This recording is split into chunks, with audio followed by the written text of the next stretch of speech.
नमस्कार, citizens voice show में आप सबका स्वागत है। इससे पहले कि मैं आज प्रोग्राम की शुरुआत करूं, आप लोगों से निवेदन है, सिटीजन्स वॉइस शो जिसका ऑफिशियल हैंडल एजे सिंह ऑफिशियल है, मेरा नाम आत्मजीत सिंह है। इसको ज्वाइन करें, सब्सक्राइब करें, लाइक करें, अपने दोस्तों में शेयर करें, क्योंकि सिटीजन्स वॉइस शो जनता की आवाज है, आपकी आवाज है, आवाम की आवाज है और सब तक पहुंचाना जरूरी है। और आज का जो सब्जेक्ट है वो मोदी जी से रिलेटेड है। आपने देखा पिछले 8-9 तारीख से 14-15 तक पहले पंजाब का, फिर मणिपुर और असम का दौरा किया प्राइम मिनिस्टर मोदी ने, और तमाम वादे और इन्वेस्टमेंट वेस्ट बंगाल, बिहार चलते हुए 71,000 करोड़ रुपए की इन्वेस्टमेंट की अनाउंसमेंट्स कर डाली। ये मोदी जी का सिग्नेचर स्टाइल है। जब भी चुनाव आते हैं, चाहे वो वेस्ट बंगाल का चुनाव हो, असम का चुनाव हो, बिहार अभी चुनाव होने वाले हैं, तो वो बड़े बड़े पैकेज अनाउंस करते हैं। और उन बड़े पैकेजों का मतलब क्या होता है और उसके असली मायने क्या होते हैं, इस पर आज चर्चा करेंगे। इस पर हमारे साथ एक बहुत प्रभुत्व पैनल जुड़ा हुआ है। राकेश अचल जी, सीनियर जर्नलिस्ट, बहुत बहुत स्वागत है राकेश अचल जी आपका। आलोक तिवारी जी कानपुर से, बहुत बहुत स्वागत है आलोक तिवारी जी आपका। और हमारे भाई हिजम राजीव साहब मणिपुर और असम से, बहुत बहुत स्वागत है आपका। राकेश अचल जी, मैं आपसे शुरू करता हूँ। प्राइम मिनिस्टर मोदी पहले जाते हैं पंजाब, और पंजाब में वो कहते हैं, हिमाचल जाते हैं, हिमाचल से पंजाब आते हैं। आपने देख लिया, रिलीफ पैकेज 1600 करोड़ का देते हैं। कहते हैं बाकी 12,000 करोड़ रुपया डिजास्टर फंड का पंजाब सरकार के पास पड़ा है। अगर हिंदी समझ में नहीं आती तो भगवंत मान से बात कर लीजिए। फिर वो जाते हैं असम, उससे पहले मणिपुर। मणिपुर में जब वो जाते हैं तो मणिपुर में वो उस चीज की बात नहीं करते कि 2023 से जो हिंसा चली आ रही थी मई से, और अनअबेटेड वायलेंस 2.5 साल से चल रही थी, उसकी कोई वो बात नहीं करते। डबल इंजन सरकार की कोई बात नहीं करते। 60,000 लोग बेघर हो गए, उसकी कोई बात नहीं करते। प्रेसिडेंट रूल क्यों लगा और होम सेक्रेटरी को गवर्नर बना के भेजा गया, उसकी कोई बात नहीं करते। रोड मैप टू पीस की कोई बात नहीं करते। नरेटिव इस तरीके का गढ़ते हैं जैसे वो खुद ही सेंटा क्लॉज हैं, क्रिसमस आते आते 7,800 करोड़ की इन्वेस्टमेंट आ जाएगी। और ऐसा ही कुछ असम में आता है। असम क्योंकि चुनाव है, 18,530 करोड़ रुपए का इंफ्रा पुश, जिसमें bio ethanol, polypropylene plants, bamboo based और बहुत सारे, नीम कॉरिडोर 2.6 किलोमीटर, गुवाहाटी में एक हाईवे बनाने की बात कर रहे हैं। और उसके बाद मिजोरम, मणिपुर, असम, वेस्ट बंगाल, बिहार में 71,000 करोड़ के प्रोजेक्ट्स का एक बड़ा पैकेज अनाउंस कर रहे हैं। सारे विषय पर आपका क्या कहना है? और मैं आपसे ये समझना चाहता हूँ और मैं आपसे ये समझना चाहता हूँ कि इसके असली मायने क्या है। राकेश असूल जी। सिंह साहब, सभी मित्रों को नमस्कार और आपके दर्शकों को भी प्रणाम करता हूँ। और सबसे पहले तो प्रधानमंत्री जी को बधाई देता हूँ, वो 75 साल के हो गए हैं। ये मौका बहुत कम लोगों के जीवन में आता है। बहरहाल, बात आपने प्रधानमंत्री जी के बहुत अच्छे हवाई दौरों की पंजाब गए, हिमाचल गए, मणिपुर गए, असम गए, बंगाल गए। देखिए, हमारे प्रधानमंत्री जी की प्राथमिकताएं और स्वभाव दोनों ऐसे हैं जिनको लेकर के आपको शिकायत नहीं करनी चाहिए। उन्हें जब फुर्सत मिलती है तब वो अपने मन के काम करते हैं। जैसे अब बाढ़ पंजाब में आई, 1300 गांव प्रभावित हुए, लाखों लोग उससे दुखी हो गए, बेघर हो गए। लेकिन उन्हें जब फुर्सत मिली तब गए वो पंजाब। और पंजाब में भी वो जो राहत के नाम पे 1400-1500 करोड़ रुपए की जो घोषणा करके आए हैं, और वो ऊंट के मुंह में जीरे जैसी है, वो सब जानता है, पूरी दुनिया जानती है, पंजाब के लोग खास तौर पर जानते हैं। और सबसे बड़ी बात यह है कि वो जिस ढंग से पीड़ितों से मिले, अब वो बंद कमरे में जो लोग उनसे मिले वो पीड़ित थे या उनके पार्टी के लोग थे, कहना मुश्किल है, लेकिन उनका अंदाज यही है। आपको याद हो, जब किसान आंदोलन चल रहा था देश में बड़ा व्यापक, तो वो किसानों से दिल्ली में नहीं मिले, प्रधानमंत्री हाउस में उन्होंने बुला के अपने आवास में या कार्यालय में आंदोलनरत किसी किसान नेता से या किसी प्रतिनिधि मंडल से भेंट नहीं की थी। उन्होंने किसानों से भेंट की थी जाके कक्ष के रन में। वहां एक कक्ष में, वीआईपी कक्ष, एसी कक्ष में बैठ के उन्होंने किसानों से बात की थी। ऐसे ही उन्होंने पंजाब में किया, ऐसे ही उन्होंने हिमाचल प्रदेश में किया। और खास बात तो मणिपुर की है। पंजाब और हिमाचल तो देखिए आपदाग्रस्त रहते हैं, बहादुर यहाँ के लोग हैं, वो आपदा से निकल जाएंगे, ये चाहे राहत दें या न दें। पंजाब ने तो 20,000 करोड़ मांगा है और उन्होंने 1500 करोड़ दिया है, तो आप देख लीजिए किस अनुपात में उन्होंने बांटा है। और ये पैसा भी किस फंड से आ रहा है ये आपको देखना पड़ेगा। ये जो पीएम केयर फंड बना है ना, एक बड़ा विवादित, जिसकी कभी ऑडिट नहीं होती, उस फंड का पैसा नहीं है। ये पैसा आपदा प्रबंधन के लिए जो अलग से कोष है उसका पैसा है, तो उसको छोड़ देते हैं। लेकिन मणिपुर की बात महत्वपूर्ण है। 2.25 साल 3 मई 2023 से वहां आग लगी हुई है और माननीय मोदी जी को छुट्टी अब मिली। तो हमारे यहाँ तुलसीदास जी ने लिख दिया रामचरितमानस में कि का वर्षा जब कृषि सुखानी। जब पूरा मणिपुर जल गया, 2 हिस्सों में बट गया, 350 से ज्यादा पूजा घर जल गए, 400 से ज्यादा लोग मारे गए, 60,000 से ज्यादा लोग अभी भी शिविरों में पड़े हैं और प्रतिदिन कम से कम 30-20 लोग आत्महत्या कर रहे हैं मानसिक अवसाद के कारण। 80 करोड़ लोगों को आप 2 वक्त का भोजन दे रहे हैं, लेकिन मणिपुर के पीड़ितों को, दंगा पीड़ितों को आप राहत शिविरों में रखे हैं, उन राहत शिविरों में जो कि नाजियों के राहत शिविर से भी गए बीते हैं। वहां ना शौच की व्यवस्था है, ना पीने की पानी की व्यवस्था है, ना महिलाओं के लिए इज्जत के साथ रहने की व्यवस्था है, लेकिन चल रहा है। सरकार आपकी है, पहले डबल इंजन की सरकार थी, एक इंजन फेल हो गया तो आपने दूसरा इंजन लगा दिया राष्ट्रपति शासन का, और वो भी 6 महीने में आप वहां पर लोकतंत्र बहाल नहीं कर पाए। और सबसे शर्मनाक बात यह है कि उस मणिपुर में आप गए, जो मणिपुर 2.25 साल 2.5 साल से चल रहा था, वहां आपने कुल 40 मिनट दिए। जिस मणिपुर को जख्मों पर मरहम की जरूरत थी, वहां आप नमक छिड़क के चले आए। आपने जो राहत की वहां घोषणाएं की वो ठीक वैसी थी जैसे पंजाब में आपने की। पंजाब के लोग 20,000 करोड़ मांग रहे हैं, आप 1400-1500 करोड़ दे रहे हैं।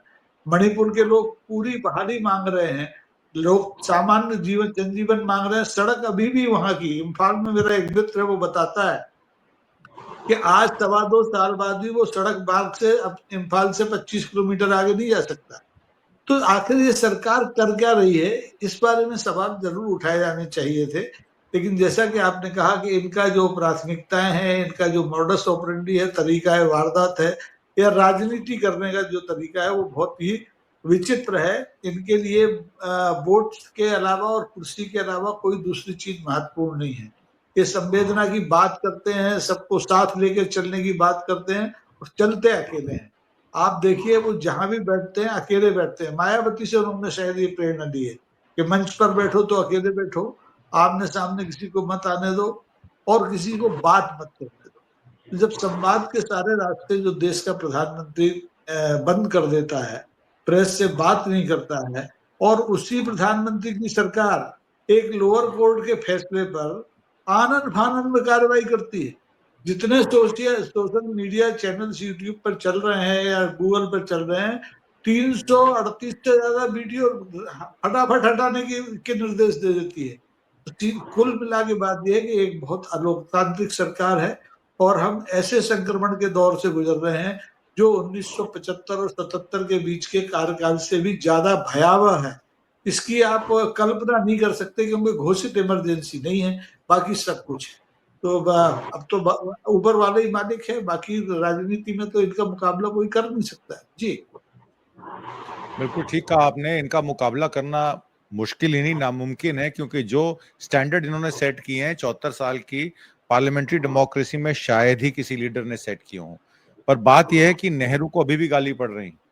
1962 में असम का क्या हाल हुआ, उसका जो बयान है वो अभी भी करते हैं। आलोक तिवारी जी, मैं आपसे एक टिप्पणी लेके फिर मैं हिजम भाई के पास आता हूं। असम में प्राइम मिनिस्टर मोदी ने नुमालीगढ़ एरिया गोलाघाट में कहा कि विकसित भारत विकसित आसाम बनाएंगे। और जैसे कि मैंने आपको कहा कि उन्होंने नेहरू को चाइना वॉर के लिए ब्लेम किया। कांग्रेस ने 3 ब्रिजेस बनाए, दारंग प्रोजेक्ट उन्होंने दिया, गुवाहाटी रिंग रोड प्रोजेक्ट दिया, कुरवा नारंगी ब्रिज प्रोजेक्ट दिया ओवर ब्रह्मपुत्रा, और कहते हैं हमने तो 7 ब्रिज बनाए। मणिपुर की हिंसा को लेकर बिल्कुल शांत हैं वो, और ऐसा कहा जा रहा है कि कांगला फोर्ट पे जो कुर्सियां ऑक्यूपाइड थी, उसमें Asha, anganwadi workers, school teacher, 4th grade government employees वो ऑक्यूपाई करके बैठे थे, क्योंकि उसका एक विषय है जो मैं हिजम भाई से लूंगा। तो ये जो अब मामला है असम का, मणिपुर का, वेस्ट बंगाल होते हुए जो अब बिहार का इलेक्शन आ रहा है, ये किस मोड़ पर भारत की राजनीति है, और अब इसका स्तर कितना और नीचे गिरेगा या कितना और ऊपर जाएगा, इस पर आपका आकलन मैं लेना चाहता हूं। कल से ये भारत के रिटायर्ड प्राइम मिनिस्टर होंगे। क्योंकि ये खुद का इनका बनाया हुआ क्राइटेरिया था। क्या हद हो गई है आज। राजा साहब की सालगिरह है, पूरे देश में बनावटी फैब्रिकेटेड जो है माय स्टोरी विद मोदी चल रहा है। मुझे हंसी आई 8वां आश्चर्य देख करके। अंबानी तो जो कहे सो कहे, कुमार मंगलम बिरला कहते हैं कि हमारे प्रधानमंत्री जी बहुत बेहतरीन लिसनर हैं और वक्ता भी है, और इतना ध्यान से सुनते हैं कि अगर कोई गलत तथ्य बोल दे तो तुरंत पकड़ लेते हैं। माशाअल्लाह। अरे जिस आदमी के लिए गलत सही कुछ माने ही नहीं रखता, वो गलत सही क्या पकड़ेगा, जिसको गलती बोलना होता है। अब बात आती है पंजाब जाने की। तो आत्मजीत जी, पंजाब में एक टप्पा गाया जाता है। वो टप्पा बेस था ना, फागुन में फुर्सत हो तो आ जाना। तो रूस से आए, चाइना से, पहले अम्मा अम्मा अम्मा अम्मा अम्मा अम्मा करके खूब रोए, तब उनको याद आई कि चलो जो है पंजाब चले। एक हमारे पिताजी एक कहानी सुनाते थे कि एक मंदिर में गांव में आग लग गई। रात भर पूरा गांव जो है पड़ा रहा, पूरा गांव पड़ा रहा, बाल्टी से मटके से भर भर के कुएं तालाब से पानी डालता रहा। जब सुबह होते होते पौ फटी तो आग तो बुझ गई, लेकिन धुआं तो फिर भी उठता रहा। 10 बजे एक बूढ़ा आदमी अपने पोते से कहता है, भगवान को बाबा कह देते लोग चलताऊ भाषा में, कि बेटा एक लोटा पानी दे दो, बाबा का मामला है, हम भी डाल आए। वो हालात इन्होंने पंजाब और मणिपुर के लिए किया। ये भाषा धमकाने वाली बात होती, क्यों भाई, हिंदी में समझाएं तुम्हें, उसका दूसरा एंगल बोल दिया, हिंदी ना आती हो तो इनसे समझ लो। जरा देखे ये अडानी और अंबानी का कितना कर्ज माफ किए पड़े हुए। ये वही पंजाब के है जिसके किसानों के लिए नरेंद्र मोदी ने कहा था ये मरते हैं तो क्या हमारे लिए मरते हैं। अब आते हैं मणिपुर। अगर रेल का उद्घाटन न करना होता तो ये मणिपुर न जाते, मैं आपको सच बता रहा हूँ। मणिपुर मणिपुर इन्होंने अपनी कल्चर के हिसाब से किया है। मणिपुर में लड़ाई करवाना इनकी कल्चर है। देखिए, राष्ट्रीय स्वयंसेवक संघ ने, उनका पूरा खेल था, उनकी आइडियोलॉजी के मुताबिक खेल था। उनका कहना था ना कि हमने पूर्वोत्तर में लाई चना खा के बहुत विस्तार किया है। विस्तार कर लिया उन्होंने, क्रिश्चियंस को मारा ना। देखिए, अब हम आपको ये भारत की जो रिलीजियस डाइवर्सिटी है इसके साथ आपको सिखाते हैं। देखिए, संघ भारत में रिप्रेजेंट करता है वैष्णव संस्कृति को। वैष्णव संस्कृति है, हम भी हैं उसी क्षेत्र के, उतनी बुद्धिमान नहीं मानी जाती है। शैव संस्कृति से इनके दुश्मनी है, शंकराचार्य जियों से इनका झगड़ा चला करता है। तो ये जो कश्मीर से एक जमाने में शैव, क्योंकि भगवान आचार्य शंकर जो पैदा तो केरल में हुए थे, लेकिन उसके बाद वो ऊपर चले आए थे, ओंकारेश्वर चले आए जहां उनके गुरु मिले। कश्मीर की घाटी में उन्होंने जो है दिया जा करके वेदांत दर्शन दिया। उसके बाद ये शिव की धरती है, देवभूमि कहलाती है। कश्मीर, कश्मीर से हिमाचल, हिमाचल से उत्तराखंड होते हुए मणिपुर इलाके होते हुए कैलाश तक, जहां भगवान शिव हमारी यहाँ एक कंसेप्ट में विराजमान। ये माइथीज जो है रिप्रेजेंट करते हैं वैष्णव पद्धति को। और ये जो कन्वर्टेड हुए हैं, क्रिश्चियंस बने हैं, इनके अत्याचारों से ये सब शैव थे। ये झगड़ा इन्होंने करा दिया जाकर के वहां पर, ये इनका आइडियोलॉजिकल झगड़ा कराया इन्होंने। और गोलवलकर तो क्रिश्चियन को दुश्मन बताता ही बताता है। ये कुकीज जो हैं वहां हिल्स पर, ये माइंस पर कब्जा किए बैठे हुए हैं, मिनरल्स पर। आदिवासियों को उनकी जमीन के नीचे हुई जुड़ी हुई संपदा से बहुत प्रेम होता है, चाहे छत्तीसगढ़ हो, चाहे नागालैंड हो और चाहे मणिपुर हो। मार खदेड़ के इनको सब कुछ अडानी को वहां काम देना होता है। ये मणिपुर का जो नो कॉन्फिडेंस आया था, जिस पर प्राइम मिनिस्टर केवल 2 मिनट बोलता है, विपक्ष का भाषण सुनने के लिए बैठता नहीं है। बातें नेहरू की करते हैं, नेहरू ने ये किया, नेहरू ने चीन किया, नेहरू ने ये किया। नेहरू तुम्हारे इंफीरियरिटी कॉम्प्लेक्स का विषय है, और कॉन्टिन्यूअस इंफीरियरिटी कॉम्प्लेक्स में रहने से आदमी मनोरोगी हो जाता है। ये इसी टाइप बिहेव करते हैं। आप विपक्ष का भाषण सुनने को नहीं तैयार हुए, और आपकी जो स्पीच थी इस तरीके से डिजाइन रही हुई कि आपकी बकवास सुन के विपक्ष वॉकआउट हो जाएगा, तब आप 2 मिनट मणिपुर पर बोलते हैं। बेटी बचाओ की बात करते हैं, जहां नग्न जुलूस निकाला गया महिलाओं का, जहां पर कि अभी भी एक ऑडियो क्लिप वायरल हुई थी वीरेंद्र सिंह के जो है हिंसा भड़काने की, सुप्रीम कोर्ट ने उसकी फोरेंसिक रिपोर्ट मांगी, अभी तक दी नहीं गई है। आपने खाना पूरी करने के बाद 2 साल बाद हटाया वीरेंद्र सिंह को। क्यों हटाया? क्योंकि आपको ट्रंप के पास जाना था और ट्रंप एक कट्टर कैथोलिक है। 300 चर्चें तोड़ी गई, क्रिश्चियंस को मारा गया है। और अमेरिका में स्टडी चल रही जिस तरीके से ये रिलीजियस डाइवर्सिटी पर विश्वास नहीं करते, रिलीजियस फ्रीडम पर चोट करते हैं। ये विकसित भारत की बात हर जगह खड़े होकर करते हैं, मणिपुर में इधर उधर। इनको मालूम ही नहीं विकसित भारत क्या होता है। विकसित भारत के बहुत इंटेलेक्चुअल नॉर्म्स होते हैं। वहां पर जो है रिलीजियस इक्वलिटी की बात होती है, प्रेस फ्रीडम की बात होती है, पर कैपिटा इनकम की बात होती है, हंगर इंडेक्स की बात होती है, माल न्यूट्रिशन की बात होती है। 3-4 लालाओं के दम पर तुम अपनी जीडीपी दिखा के विकसित भारत बनाओगे? अरे हम कहते हैं भारत का हर आदमी अमीर हो जाए, फिर भी भारत को विकसित भारत इन जो है नाम के चलते नहीं मिल सकता है। हमें इन पर पूरे वर्ल्ड को सेटिस्फाई करना पड़ेगा। अदरवाइज सऊदी अरब, कुवैत, अमीरात, कतर, इनको कभी चाहे जितनी दौलत भरी है, इनको विकसित राष्ट्र का दर्जा नहीं मिल सकता है, क्योंकि यहाँ सुल्तानों का शासन है। जब तक आप यहाँ डेमोक्रेसी के नाम से बिल्कुल मरे पड़े बातें करते हैं विकसित राष्ट्र की। ये ऐसा प्रधानमंत्री आया है, आज आपने चलिए ठीक है करवा लिया, हटने के बाद मूल्यांकन होता है। ये तो एक एक्सेप्शनल केस है।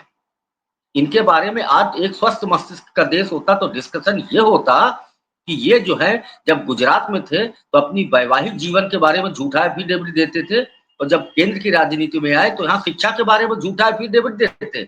यहाँ राजा साहब सलाम हो रहा है, लखनऊ के नवाब को फर्जी सलाम दिया जा रहा है कि उम्र दराज हो। अरे उम्र इनकी दराज हुई, 200 साल जी, हमारी भी यही कामना है। लेकिन बहसें क्या चल रही हैं? क्या बहसें चल रही हैं? ये डेमोक्रेसी देश है ये, जहां पर आपको सोचने समझने की क्षमता का विश्लेषण करने की क्षमता खत्म कर दी गई मीडिया के जरिए से। बातें करते डॉक्टर मनमोहन सिंह ने कहा था मेरे जाने के बाद लोग मेरा मूल्यांकन करेंगे। इनके जाने के बाद पता चलेगा, और इनके आज सलामी देने वालों की कहीं कॉन्शियस जिंदा होगी, तब उनको उस समय पता चलेगा कि वो आज कर क्या रहे थे। That's all.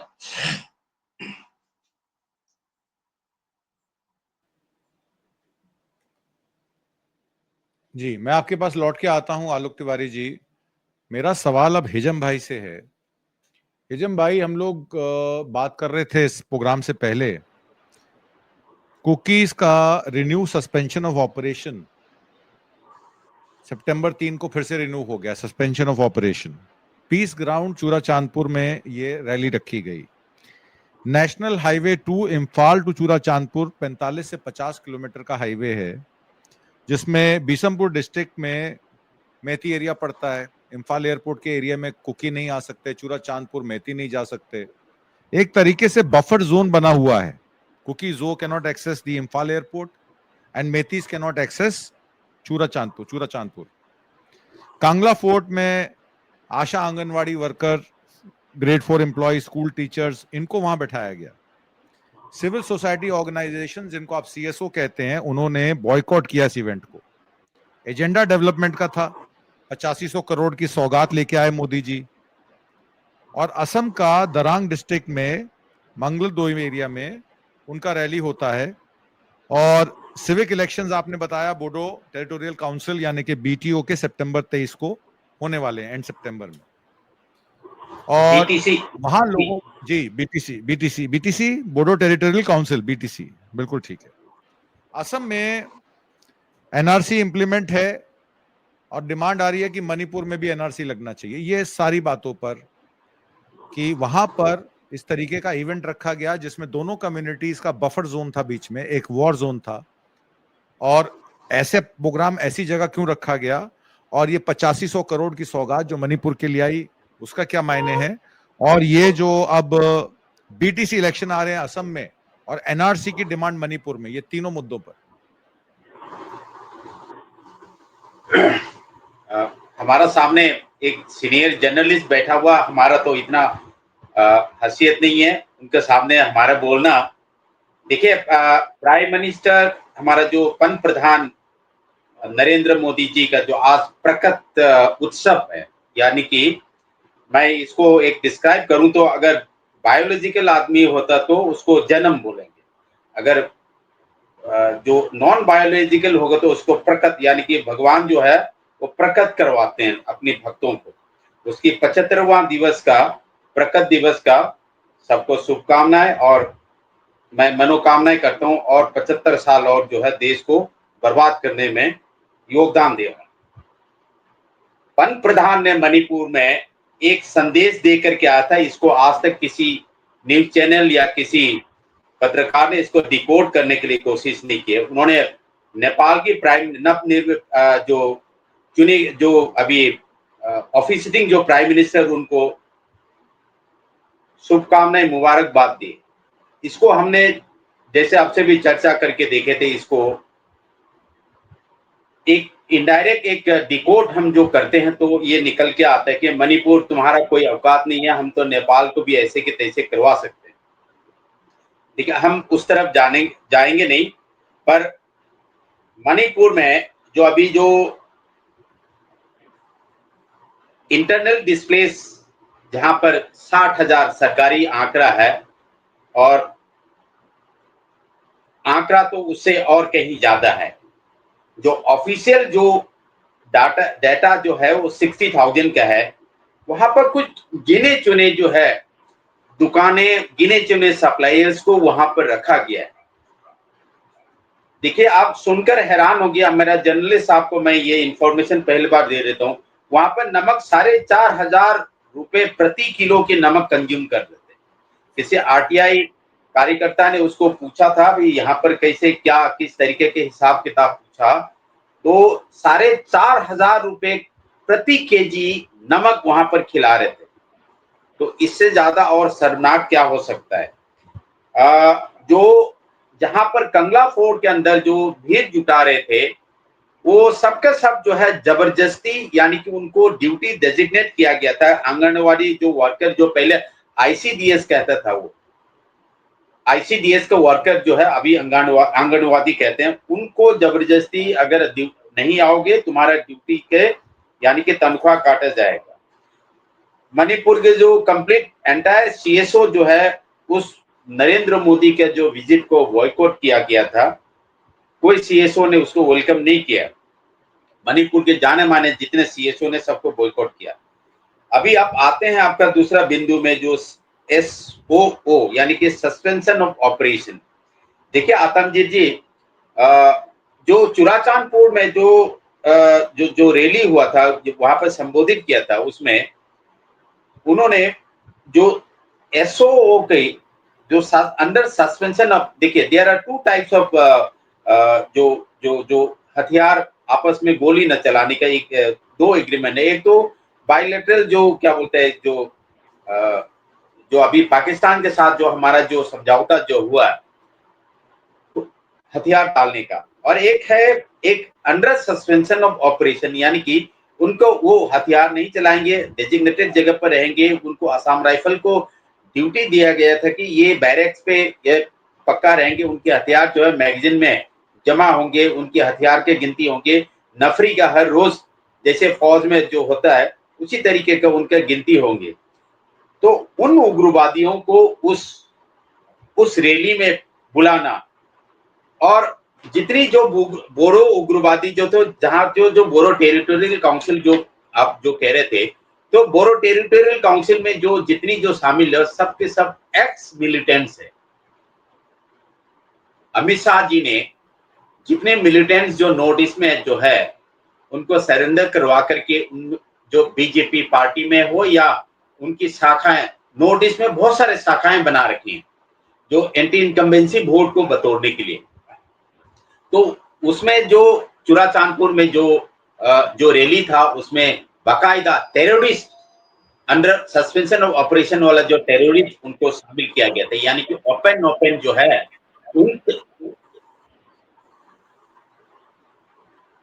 ओपनली उन टेररिस्टों, खुलेआम उन टेररिस्टों को उसका रैली में शामिल करवाया गया था। अभी नरेंद्र मोदी, आप कुछ कह रहे हैं?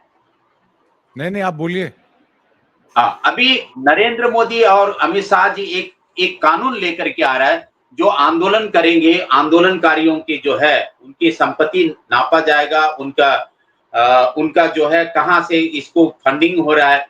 ये उन्होंने जो कल परसों के एक जो समाचार जो मिले हैं, जो सोर्स से, जो 1974 से 1974 से अभी तक की जो जितनी जो आंदोलन हुआ उनकी आंकलन करेंगे, उनके सोर्स ऑफ फंडिंग और उनको इंस्पिरेशन कौन दे रहा है, ये फंडिंग करेंगे, फंडिंग कौन कर रहा है इसको जांचेंगे। तो 1974 में जो जेपी आंदोलन जो था, सॉरी 75 जो जेपी आंदोलन था, उसके बाद अन्ना आंदोलन जो है, क्या ये भी जांचेंगे, ये एक प्रश्न चिन्ह है। और जो ऑल असम स्टूडेंट्स यूनियन जो ऑर्गेनाइज किया था, आज ये जो आरएसएस की देख रेख पे जो उनको शुरुआत हुआ था, असम अकॉर्ड जो हुआ था, उससे पहले जो असम में जो है जितनी आंदोलन जो है असम में सीए एनआरसी के आंदोलन जो है, सीए एनआरसी से पहले सीए भी आंदोलन हुआ करते थे, सिटीजन अमेंडमेंट बिल, उसके बाद सिटीजन अमेंडमेंट एक्ट आया, ये असम से ही शुरुआत किए गए।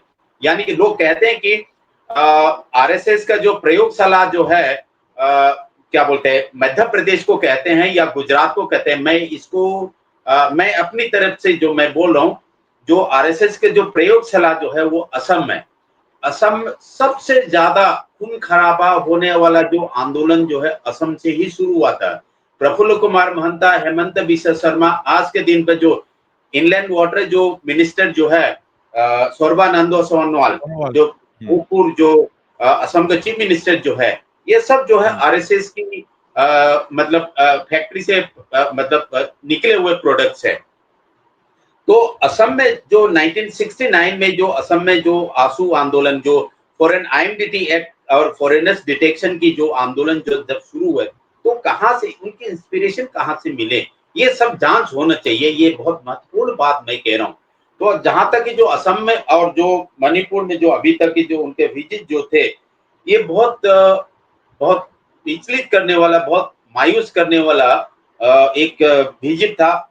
वास्तविक में जो हमारा जो तिवारी साहब जो कह रहे थे, एडवोकेट तिवारी साहब जो कह रहे थे, अगर मिजोरम में जो अगर इस रेल उद्घाटन नहीं होता तो ये मणिपुर नहीं जाता। ये असम का तो पहले से फिक्स था उनका, क्योंकि असम में 2026 में इलेक्शन है।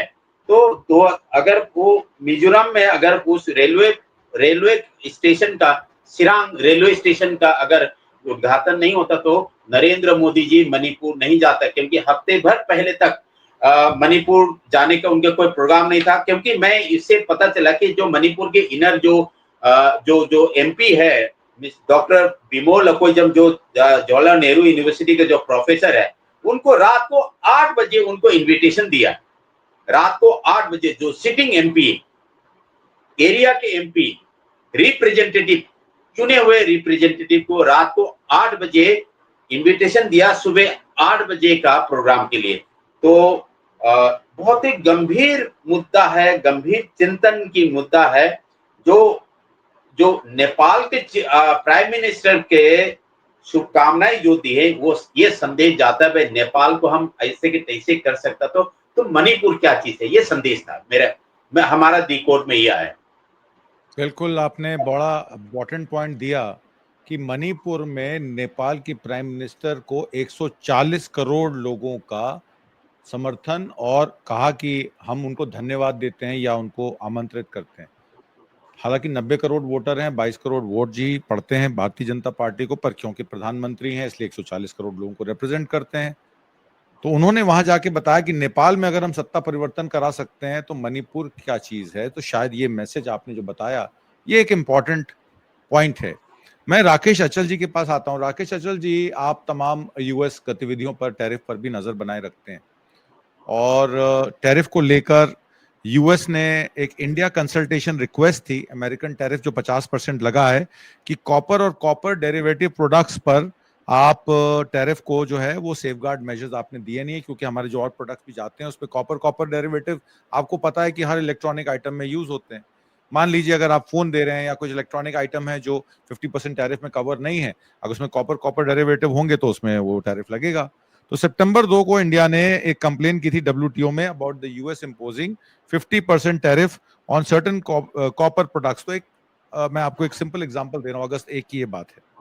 यूएस ने WTO कमेटी को नोटिफाई नहीं किया, और जवाब में इंडिया प्रोडक्ट जो एक्सपोर्ट होते हैं यूएस को फाइनेंशियल ईयर 25 में, उनकी जो वैल्यू है करीब $360 मिलियन की है, ज्यादा नहीं है, पर टैरिफ इम्पोज बाय यूएस जो है वो उनको परेशान कर रहा है। तो इंडिया की रिक्वेस्ट पे यूएस ने ये सबमिट किया कि tariff on copper and copper derivative products were imposed pursuant to section 232 under which the president determines that tariffs are necessary to adjust import of the items that threaten to impair the national security of the United States.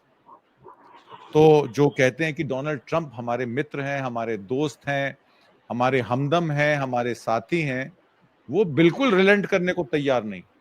वो कोई gift Modi ji को नहीं देना चाहते, नहीं तो चाहते तो आज 25% टैरिफ करके मोदी जी को हैप्पी बर्थडे कर सकते थे। क्या कहना है राकेश अचल जी आपका? देखिए सिंह साहब, हैप्पी बर्थडे तो उन्होंने मोदी जी को किया है, लेकिन गिफ्ट में क्या दिया है ये गौर करने की बात है। जिन मुद्दों के बारे में आप बात कर रहे हैं, ये मुद्दे पिछले 4 महीने से जेरे बहस हैं, लेकिन वो बहस कहाँ हो रही है किसी को नहीं मालूम, क्योंकि 4 महीने से जून में 12 जून के बाद से प्रधानमंत्री से हमारे ट्रंप साहब की बात अभी हुई है 17 तारीख को, यानी 16 तारीख की रात को हुई। तो इन 4 महीने में भारत ने किससे कहाँ क्या बात की, किसी इस देश की जनता को मालूम नहीं है। देश की जनता को वैसे भी कुछ मालूम नहीं होता। तिवारी जी पहले बता ही चुके हैं कि हमारा प्रधानमंत्री क्या है। चीन से एससीओ से लौट के आए थे तब भी नहीं बताया, और अभी ट्रंप साहब से जब बात हुई तब भी नहीं बताया कि भाई हैप्पी बर्थडे में क्या संवाद हो गया। जबकि पहले इनका जो विश्वविद्यालय है व्हाट्सएप का, वो ये कह रहा था कि ट्रंप साहब ने तो 4 बार फोन किए थे जून के बाद से, लेकिन हमारे मोदी ने उठाए नहीं।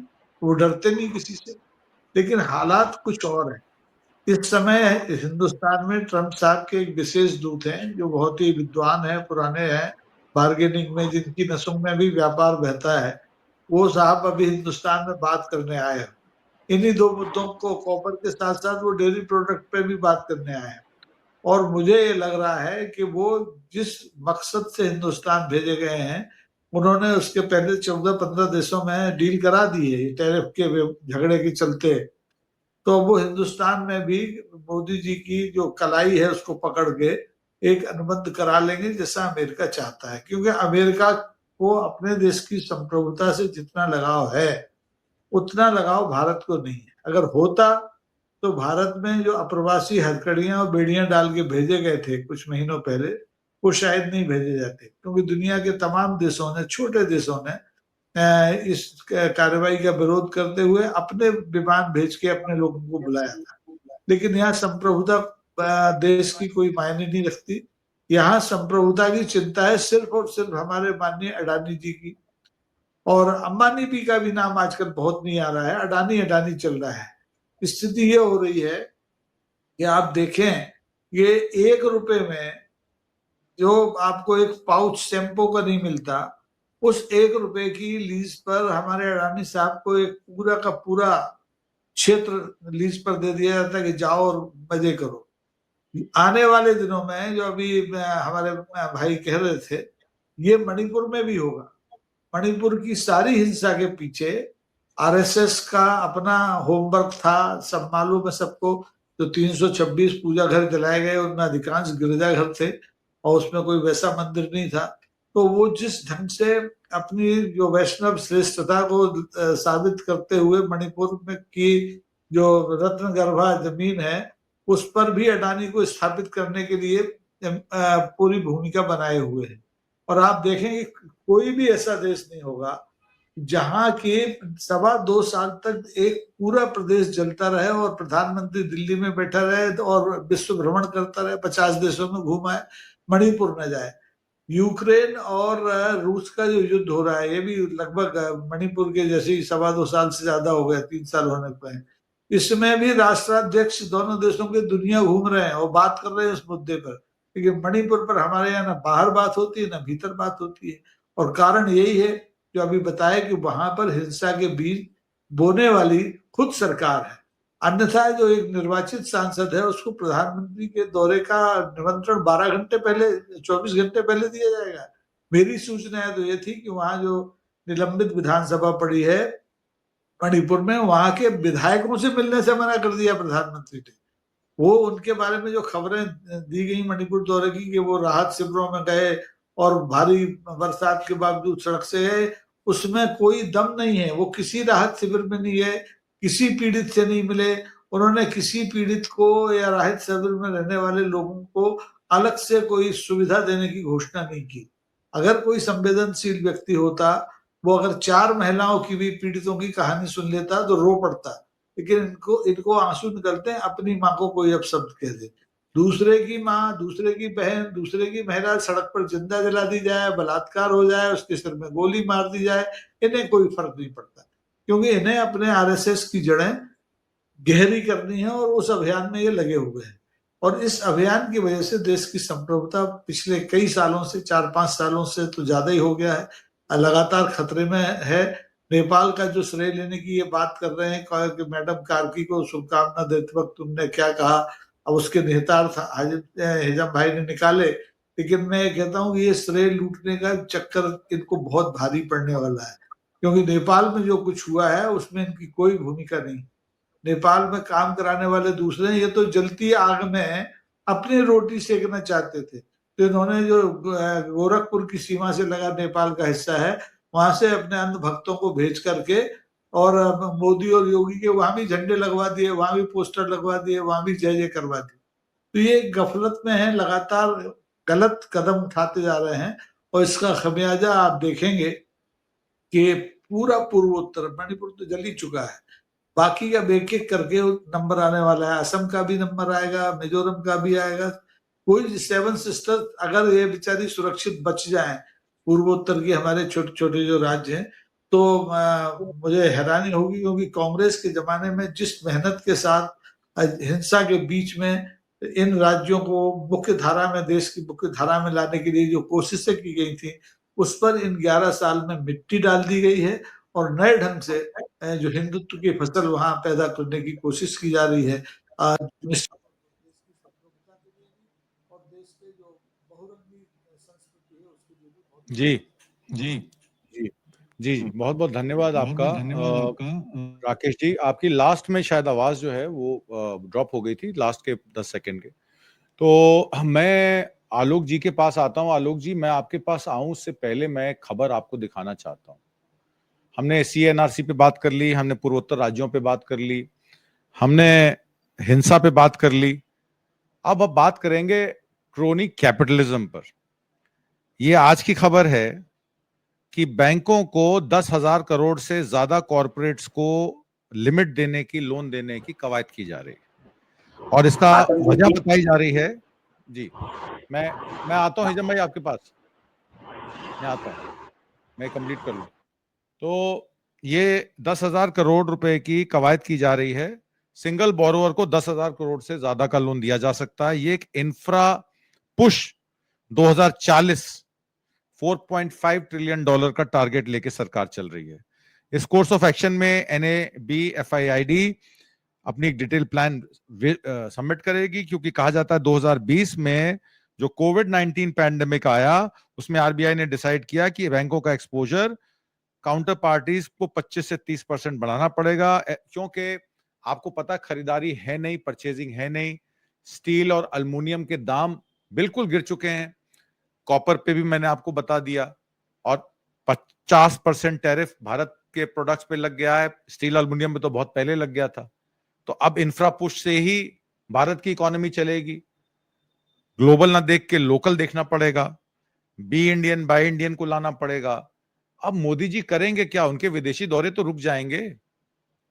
आलोक तिवारी जी, अनम्यूट कर लीजिए।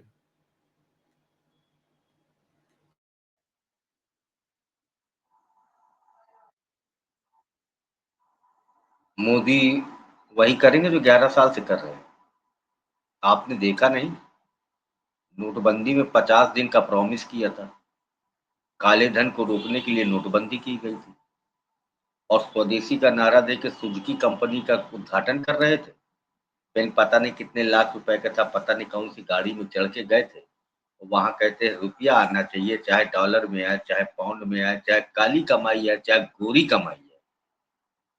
ये भारत देश है, ये मुर्दों का देश है।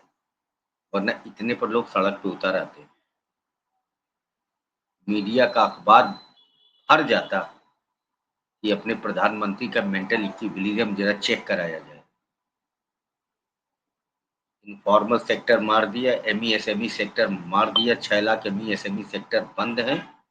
ये क्रोनी कैपिटलिज्म है। जनता का खून चूस के कारपोरेट को जो है आप इतना ज्यादा बढ़ा के कर्जा दे रहे हैं। ये राजनीतिक लोग नहीं है। जैसे अभी बड़े सारे मसलों पर बात चल रही थी कि मणिपुर में ये, यहाँ ये, वहाँ वो, चाहे इंटरनल पॉलिटिक्स में हो, चाहे जियो पॉलिटिक्स में हो, ये पॉलिटिकल एफर्ट्स इनके बिल्कुल फेल पड़े हुए हैं। ये दूसरे तरीके के एफर्ट्स किया करते हैं। ये पॉलिटिकल नहीं, ये कारपोरेट की गवर्नमेंट है। This government is by the corporate, of the corporate, for the corporate. बाकियों के लिए बना दिया गया कि जाओ तुम कहीं कुंभ नहाओ जाकर के, कहीं राम भद्राचार्य भाषण दे रहा होगा उसको सुनो, वहां भंडारे की व्यवस्था हमने कर दी है, कहीं बागेश्वर का प्रवचन सुनो जाकर के। मैं आपको बड़ी तल्ख हकीकत बताऊं, मुझे अफसोस होता है कि ऐसे बयानात प्रधानमंत्री के देख करके, ऐसी मेहरबानियां देख के इस देश की जनता का खून नहीं चूस। शेख अब्दुल्ला से पाकिस्तान का एक जो शायर था हाफिज जलंधरी, उसने कहा था कि जाहिलों की फौज दोनों तरफ है, गनीमत है तुम्हारे पास जवाहरलाल है। मैं आज दोपहर में बैठा बात कर रहा था, बड़ी सारी बातें हो रही थी, धर्मयुग मैगजीन की, कादम्बनी की, साप्ताहिक हिंदुस्तान की, इसकी, ब्लिट्स की, और कौन कौन से अखबार की, हिंदू की, बड़े सब अपने अपने जिंदगी के संस्मरण बता रहे थे। हमने कहा ये सब खत्म हो गया है ना, ये अखबारात खत्म हो गए हैं। इसीलिए देश का इंटेलेक्चुअलिज्म मर गया, केवल मोबाइल पे रील देख रहा आदमी बैठा हुआ। 50 और 60 के दशक में हमारे पास बेशक गरीबी थी, पॉवर्टी थी, बड़ी सारी हमारी लिमिटेशंस थी, लेकिन हमारे पैनल में सबसे बड़े अचल जी हैं। हमको इंटेलेक्चुअली इतना रिच कर दिया था पंडित नेहरू ने, बहुत रिच थे हम। आज हम बैंकरप्ट खड़े हो गए, हमें सोचा नहीं जा रहा कि ये कौन है, ये आदमी क्या है, इसके पीछे के बयानात क्या हैं, क्या ये खेल कर रहा देश के साथ में। 1200 करोड़ आप उस स्टेट को दे रहे हैं जिसकी डिमांड क्या है। अरे चलो सब कुछ मांगा मन चाहा नहीं दे दिया जाता, मोर और लेस तो दिया ही जाता है। सारा पैसा बिहार को, क्योंकि बिहार है चुनाव। अम्मा का अपमान हुआ, उसका विरोध केवल बिहार में, वो भी आधे दिन तक, और माँ के सम्मान के लिए खड़े होते सोनिया गांधी जी को बार बार बोलते, कह के आए हैं 1 करोड़ नौकरियां देंगे। 1 करोड़ नौकरियों की तो बिहार को जरूरत ही नहीं, वहां है ही नहीं। बताइए साहब, आपको जो मन में आया बोल दिया आपने। नरेंद्र मोदी को एक तो अपने मूर्ख समर्थकों की मूर्खता पर बहुत भीषण विश्वास है। अभी है उनका समर्थक वर्ग, मैं आपको बता रहा हूं, अभी भाषण होंगे, क्या मंत्रिमंडल है, शट डाउन हो गया बिजनेस। ट्रंप के टैरिफ की घोषणा करते ही सूरत और जो है अहमदाबाद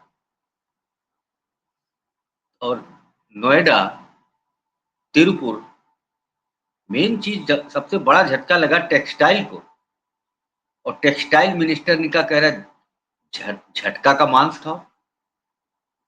क्या क्या गालीबाजियां चल रही हैं। ये अब धीरे धीरे, जैसा हिजम जी ने कहा, आंदोलनों पर पकड़ बनाई जा रही है। हम ये वेलकम करेंगे कि इमरजेंसी के पहले जेपी संघ वगैरह, इनको कौन फंडिंग कर रहा था, इस पर व्हाइट पेपर दे दे। अन्ना के आंदोलन का व्हाइट पेपर दे दे, कहाँ से फंडिंग होती है। संघ के जो अकाउंट्स हैं उनको फंडिंग, ये 12 मंजिला जो है एक बेहतरीन आलीशान कार्यालय बना है, जिसमें जिम है, ऑडिटोरियम है, मंदिर है, गराज है, इसकी फंडिंग कहाँ से हुई है, ये दे दे, ब्यौरा दे दे। और जो प्रधानमंत्री आपदा राहत कोष को डिफंक करके जो ये क्या बना है, केयर फंड, इसका डिस्क्लोजर दे दे। आप केवल दूसरे की देखना चाहते, खुद नहीं दिखाना चाहते। डॉक्टर मनमोहन सिंह ने कहा था हम हैं सामने आओ, कि कौन सी एजेंसी हम अपने आप को प्रोड्यूस करेंगे। देश बड़े खतरनाक हालात में लिए जा रहे हैं, बहुत खतरनाक हालात में लिए जा रहे हैं। एक सिलेक्टेड ऑटोक्रेसी और फासिज्म, मतलब ही तानाशाही। इसीलिए मैंने अव्वल कहा था कि ये पॉलिटिकल सोच की जो है गवर्नमेंट नहीं है। आप सब कुछ बिहार को दे रहे हैं, सब कुछ बिहार को दे रहे हैं। बिहार के लोकल लोग जिनके साथ बैठे हैं, पता नहीं किस कीमत पर बैठे हैं, ईमान बेच के केवल बैठे हैं, जिनके साथ पासवान और जो है नीतीश कुमार बिल्कुल ईमान बेच के बैठे हैं। किस मुंह से बातें करेंगे, कभी जयप्रकाश की, कभी बहुत इमरजेंसी पर बात करते हैं, ऐसी बात करते हैं, वैसी बात करते हैं। मुझे बता दीजिए इमरजेंसी में कौन 5 साल जेल रहा था? जी जी जी जी सरजील इमाम, खालिद,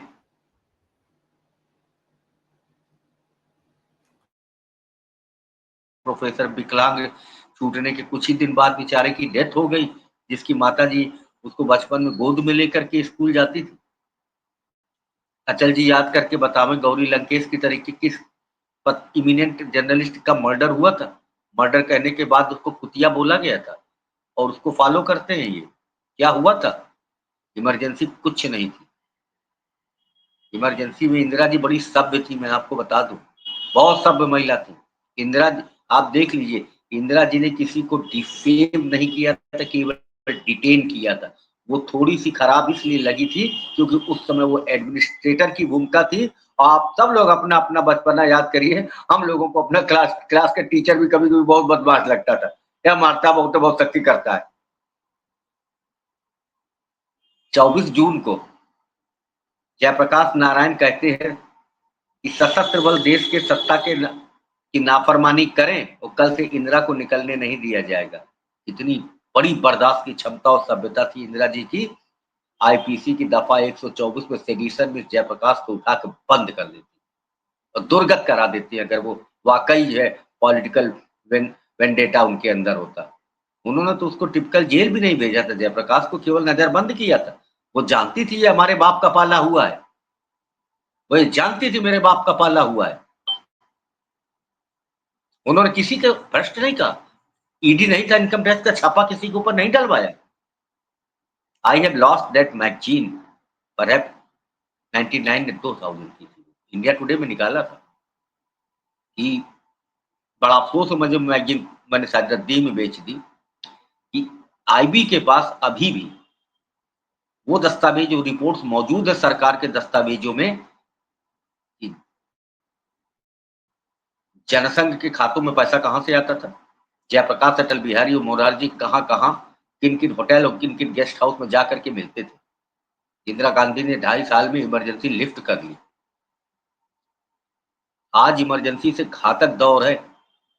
कौन एक नागरिक दूसरे नागरिक को पकड़ के मार देता है, किसी के घर में घुसता है, फ्रिज चेक करके मार देता है, किसी को जला के मार देता है। आज देश की सभ्यता संस्कृति सब नष्ट हो चुकी है। देश बड़े खतरनाक हालात में है और ये जो बधाइयां आज चल रही हैं, इनको आत्मा जानती होगी ये बधाई क्यों दे रहे हैं। ये त्योहार बनाया जा रहा है आज। मुझे तो डाउट होता है इनकी सालगिरह भी असली है कि क्या ये सब ऐसे ही है।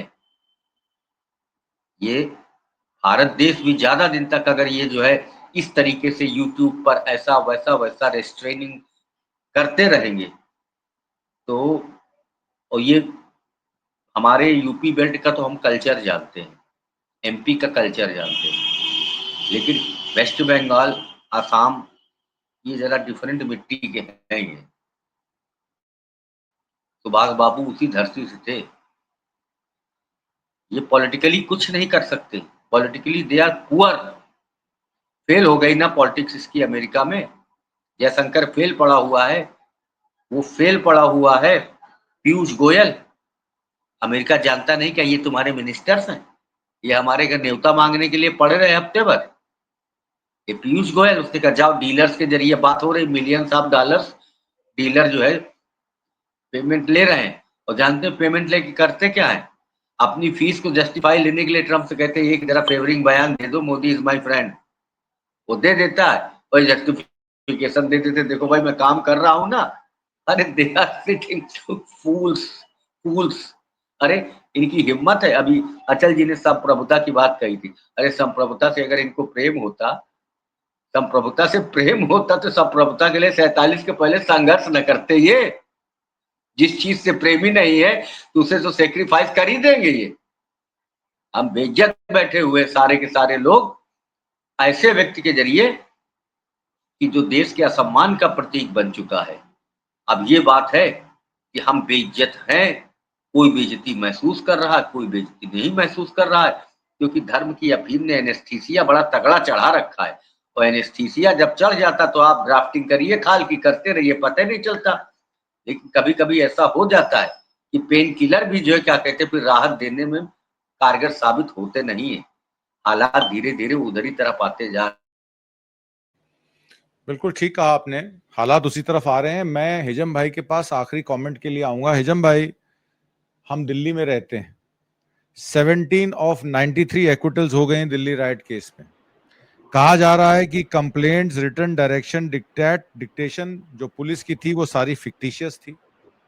जो साक्ष्य थे, विटनेस थे, वो भी फैब्रिकेटेड थे, एविडेंस भी फैब्रिकेटेड थे, और एडिशनल फैक्ट्स जो दिए गए आईओ द्वारा वो आर्टिफिशियल क्लेम, सब गलत बयानी, और इन सब लोगों को 93-97 में से एक्विटल हो गए। ये तो मॉडल है गृह मंत्रालय का, किस तरीके से प्रोसेस इज दी पनिशमेंट, और इसी के अंडर हमारी सरकार चल रही है। मेरा आपसे कमेंट इस पर।